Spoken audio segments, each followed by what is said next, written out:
2020 안전전북 안전K 순서입니다. 앞서 보신 것처럼 중부지방을 중심으로 호우 피해가 잇따르고 있습니다. 반면 전북을 비롯한 남부지방에는 폭염특보가 발효 중입니다. 열대야도 예상되는데요. 더위가 본격적으로 시작돼 온열 질환이 크게 늘 것으로 보이면서 대비가 필요해 보입니다. 서윤덕 기자입니다. 기록적인 폭염이 전국을 덮친 지난 2018년. 남원의 한 논에서 제초 작업을 하던 80대가 숨졌습니다. 열사병이었습니다. 심몇박 이런 것들을 다 하긴 하는데 이미 다 심정지가 된 상태예요. 저는 39도 7도였어요. 전북에서 그 해에만 5명이 숨졌습니다. 최근 5년 동안 580여 명이 열사병과 열탈진 같은 온열 질환에 걸렸는데 60대 이상이 40%를 차지했습니다. 어르신들이 특히 취약한 겁니다.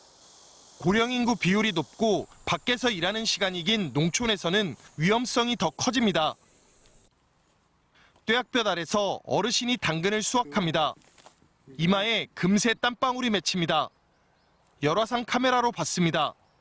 온통 빨갛습니다. 온도가 높다는 뜻입니다. 달궈진 밭의 표면 온도는 60도, 땡볕을 그대로 받는 머리 쪽은 40도를 훌쩍 넘습니다. 쉴 만한 장소가 없어요. 흙 묻었는지 방장 들어가기도 그렇고 그러니까 백같이서 그냥. 도심, 실내도 안전한 건 아닙니다. 70대 어르신이 홀로 사는 단칸방. 한낮 기온이 25도에 머문 날에도 방안 온도는 29도까지 오릅니다. 한 대뿐인 선풍기도 마음 놓고 틀 수 없습니다. 그냥 앉아있으면 땀이 줄줄줄 흘렸어요. 그냥 선풍기 트는 것도 부담이 가지고 전기세 많이 나올까 봐. 폭염 약자를 위한 무더위 쉼터가 전북에 5천여 곳이 마련돼 있습니다. 경로당 같은 노인 이용 시설이 대부분인데 코로나19 탓에 90%가 5달 동안 휴관에 들어갔다 이제 운영을 재개하고 있습니다. 하지만 코로나19 상황에 따라 다시 운영이 중단될 수 있습니다.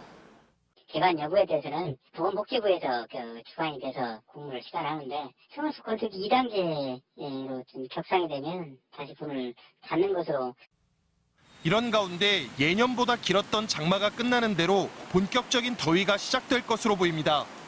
기상당국은 이달 전북 지역의 기온이 평년보다 1에서 1.5도가량 높겠다고 내다봤습니다.